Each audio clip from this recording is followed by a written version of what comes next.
The Baltimore Ravens and Cleveland Browns rivalry is already heating up, and we haven't even hit kickoff in week 2. Trash talk, bulletin board material, and some very bold claims. That's what's been filling the headlines lately. And somehow, the Browns just can't stop giving the Ravens fuel. If there's one thing you don't want to do when you're about to line up against Derrick Henry, it's to pretend like he's just another guy in the backfield. But that's exactly what happened this week. Cleveland defensive back Grant Delpit stepped up to a microphone and, when asked how difficult it is to tackle Henry, simply said, "Not hard." 2 words. That's it. But it was enough to wake a sleeping giant. Now, Derrick Henry isn't exactly the loudest guy in the room. He doesn't bark back on social media. He doesn't do long rants in front of cameras. But when asked about those comments, his response was short, sharp, and chilling. "We'll see you on Sunday." That's all he said. And you know what? That might be worse than any long-winded response he could have given. Because when Derrick Henry says something like that, what he really means is, "I'm coming. I heard you. And now you have to deal with the consequences." The Browns might think they've got some kind of advantage after shutting down the Bengals' run game in week 1. But if you're going to look at that tape and come to the conclusion that stopping Henry will be not hard, then you're playing a dangerous game. We're not talking about some average running back here. This is a guy with a library of highlight reels built entirely on stiff arms that send defenders flying off the screen. Derrick Henry has made a living off embarrassing dudes who thought they could take him down with just an arm tackle. He's a physical specimen and one of the last true workhorse backs in the NFL. And let's not forget, this man torched the Browns last season. In just 2 games, he racked up 211 rushing yards and 3 touchdowns on 31 carries. That's an absurd average of 6.8 yards per run. Those numbers don't lie. But this isn't just about one quote. This is becoming a pattern with the Browns. Jerry Jeudy made headlines earlier in the week when he claimed that the Ravens' secondary presents no challenge. None. Zero. He said that out loud with a straight face. And while yes, the Ravens' secondary didn't exactly shine in their week 1 loss, it's still made up of 5 former first-round picks and more than enough talent to bounce back. But the Browns aren't just speaking confidently. They're stepping into delusion territory. You can feel the tension. You can feel the arrogance. Even the Browns' own social media team jumped into the mix, posting a clip of Delpit helping bring Henry down on a first-down run as if that was some kind of statement.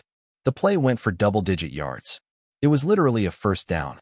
Yet they're celebrating a hit like it somehow erased the fact that Henry was moving the chains. That's not dominance.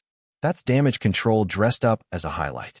The reality is, Henry got what he wanted on that play, and Delpit and the Browns handed him more motivation on a silver platter. It's clear that this game means more to Cleveland. There's emotion baked into it. The Browns are celebrating their 30-year anniversary, and it just so happens that the team they're playing against is the franchise that used to be the Browns before they moved to Baltimore. There's pride involved. There's history. But all of that emotion won't mean anything when the whistle blows. For 60 minutes, it's going to come down to execution, toughness, and composure. 3 things the Ravens are very capable of dominating in if they're locked in. And what's wild is, while the Browns are doing all this talking, the Ravens are just quietly taking notes. Guys like Kyle Hamilton, who could have easily fired back with some spicy sound bites, took the high road. He was asked about the whole bulletin board material concept and basically said, "If you need extra motivation to play hard, that's a you problem." And he's right. The best players in this league don't need to be talked into going hard every snap. They bring that energy regardless. But at the same time, not everyone is wired like Kyle Hamilton. Some guys do take that stuff personally. And Derrick Henry? Yeah, he looks like one of those guys this week. This is what rivalries are made of. Not just history, but fire, disrespect, and a desire to shut the other side up. And now you've got fans, media, and even former players watching this game with extra attention. The Browns poked the bear, and now they have to deal with what that bear looks like when he's angry, fresh, and ready to remind everyone who he really is. Look, the Browns' defense deserves credit. They dominated the Bengals in week 1. They're the number 1 run defense in the NFL right now, giving up just 2 yards per carry. But let's not kid ourselves. That's a 1-game sample. And that Bengals offense didn't exactly look like themselves. The Ravens are a different animal. This offense is versatile, fast, and led by a quarterback who can break a defense in 2 ways, with his legs and with his arm. If the Browns are betting on that same kind of performance against Baltimore, they might be in for a rude awakening. Confidence is good. Every team should believe they can win. But there's a fine line between confidence and just flat-out talking nonsense. And if the Browns aren't careful, they're going to find themselves on the wrong end of a statement game. Derrick Henry doesn't forget. Lamar Jackson doesn't forget. And after what happened in Week 1, this entire Ravens squad is itching to respond. Not with more words, but with action. And the worst part for Cleveland? All this noise didn't just put a target on their back. It also put pressure on their players to live up to what they said. You go on record saying it's not hard to tackle Derrick Henry? Then you better bring him down clean the first time. You say the Ravens secondary is no challenge? Then you better light them up for 300 yards. Because if you don't, if you get stiff-armed into next week, if you get shut down by that secondary, you're not just losing a game. You're going to be the punchline of every highlight reel and social media post for the next 7 days. While the bulletin board drama grabs the spotlight, behind the scenes the Ravens have been making some strategic moves, and one in particular might end up being a game-changer as early as this week. Baltimore quietly restructured Roquan Smith's contract, converting $12 million of his base salary into a signing bonus and creating $8 million in cap space. That's a major chunk of financial breathing room for a team that, before the move, had less than $1 million available. Now, why is this so important? Because the Ravens don't do things like this without a reason. This wasn't just a routine accounting maneuver. This was setting the table for something, potentially a roster addition that could immediately impact this team. The obvious name that comes to mind is Jadeveon Clowney. He visited the Dallas Cowboys, but left without a deal. Reports suggest that pairing isn't moving forward. That leaves the door open. Clowney was a major part of the Ravens' pass rush last season, putting together one of his best years in recent memory. Bringing him back would give this defensive front some added juice and versatility. And with $8 million now freed up, money is no longer the excuse. If the Ravens want Clowney, they can make it happen. But this move does more than just give them a chance at Clowney. It sends a message to the locker room. The front office is watching. They're evaluating. And if certain players don't step up, changes will be made. Think about it. Week 1, the Ravens' pass rush struggled to get home against Buffalo. Odafe Oweh was mostly invisible. David Ojabo was a healthy scratch. You can't have that in a defense that prides itself on pressure and disruption. The coaching staff is giving the unit one more look, one more week to show they can get the job done. If they don't, if this pass rush once again disappears, the Ravens now have the flexibility to pull the trigger. And it may not even be Clowney. It could be a trade. It could be another veteran still floating on the free agent market. It could be someone nobody's talking about yet. But the point is, this cap move wasn't meaningless. It was intentional. And it's a sign that the Ravens aren't going to sit back and wait if things don't improve. They're being aggressive. They want to win now. If they do bring in Clowney, though, it creates some tough decisions. Who's the odd man out? You've already got Oweh, Van Noy, Ojabo, Tavius Robinson, and Malik Ham. That's a crowded room. You're not keeping 6 edge rushers active on game day, especially when special teams roles are a factor. Ojabo being inactive in Week 1 might be a sign. Maybe his development hasn't gone as planned. Maybe his time in Baltimore is running out. Or maybe someone else takes the fall. But the truth is, adding a guy like Clowney forces the Ravens to make tough roster calls. And that's a good problem to have when you're chasing wins in a loaded AFC. There's also the question of what version of Clowney you're getting. Last year, he was healthy, consistent, and productive. But will that carry over? Is he still that same guy? And is he willing to return to Baltimore on a reasonable deal? Or is he chasing one last big payday? That part's unclear. But the Ravens wouldn't be creating this cap room if they didn't feel like there was at least one potential target worth pursuing. And speaking of pressure, there's another place the Ravens are feeling it, the offensive line. Week 1 exposed some serious flaws, especially in communication and blitz pickups. Roger Rosengarten had some welcome to the NFL moments, and there's no easing into it when you're facing guys like Myles Garrett. If Patrick Ricard is out, and it's looking like he will be, that removes a huge part of their protection and run-blocking schemes. He's often the extra shield, the hammer, the guy who helps chip elite pass rushers and buy Lamar Jackson time. Without him, the challenge becomes even more complex. Isaiah likely also missed multiple practices this week, which means another potential blocker and passing option could be sidelined. And suddenly, a Ravens offense that already struggled in the red zone last week is missing key pieces for Week 2. That means guys like Zay Flowers, Mark Andrews, and Rashad Bateman will need to step up in a big way, not just to make plays, but to compensate for the depth that's thinning out behind them. The timing between Lamar and his targets was decent last week, but not where it needs to be. And against a Browns defense that's licking its chops after a dominant Week 1, you can't afford missteps. The offensive line, in particular, has a massive challenge ahead. Garrett is a game wrecker.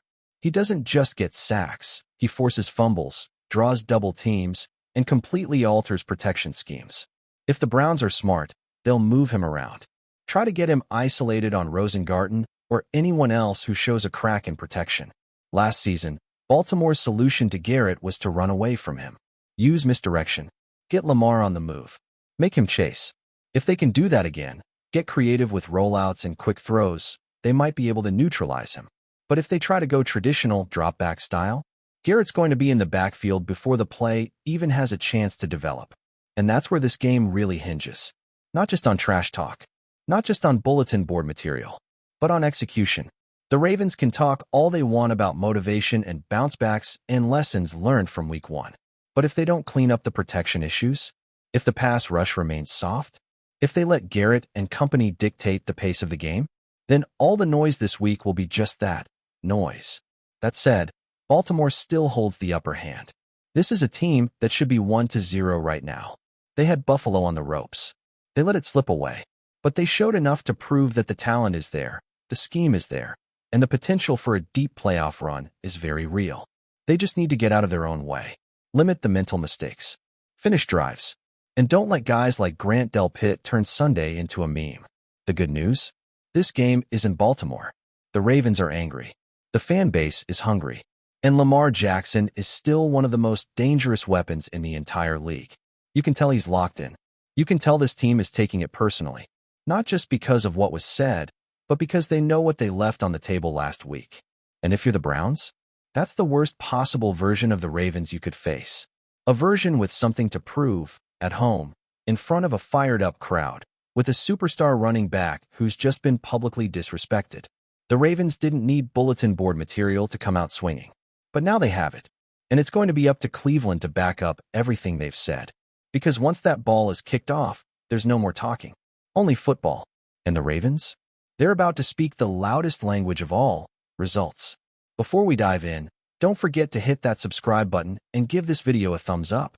Your support keeps us bringing you the latest news on the Baltimore Ravens. And hey, drop your take in the comments below. We want to hear from the flock. In what could be the most electrifying shakeup of the NFL offseason, whispers have emerged that Tyreek Hill, the game-changing wide receiver known for his breakneck speed and jaw-dropping plays, might be headed to Baltimore. The rumor, circulating among insiders and social media circles, has already sent Ravens fans into a frenzy, with speculation running wild about how Hill's arrival could transform the team's offense. Hill, a player whose highlights often seem to defy physics, would instantly become the centerpiece of Baltimore's attack. Imagine Lamar Jackson finding a receiver who can stretch the field in a blink, leaving defenders grasping at shadows. Sources suggest that the Ravens front office has been quietly exploring every avenue to bring Hill to M&T Bank Stadium. And while nothing is official, the buzz is impossible to ignore.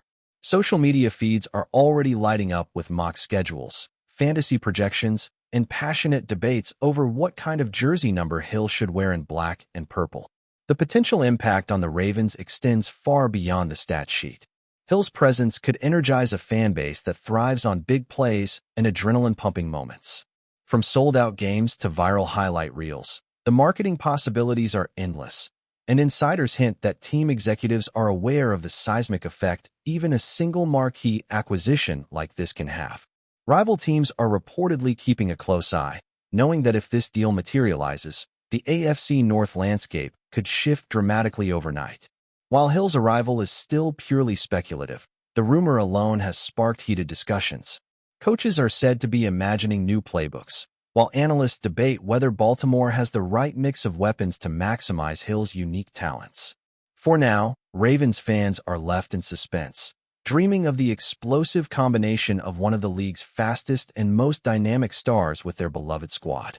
If it happens, it could redefine the Ravens' offense and make Baltimore the city everyone talks about next season. Until then, the rumor mill churns, and excitement in Charm City shows no signs of slowing down. Tyreek Hill at the Ravens? Only time will tell, but the buzz is real, and it's electric. That's it for this update. If you enjoyed the video and want to stay in the loop with exclusive news on our Baltimore Ravens, make sure to subscribe and hit that like button. We'd love to hear what the flock thinks. Drop your thoughts in the comments. See you in the next one.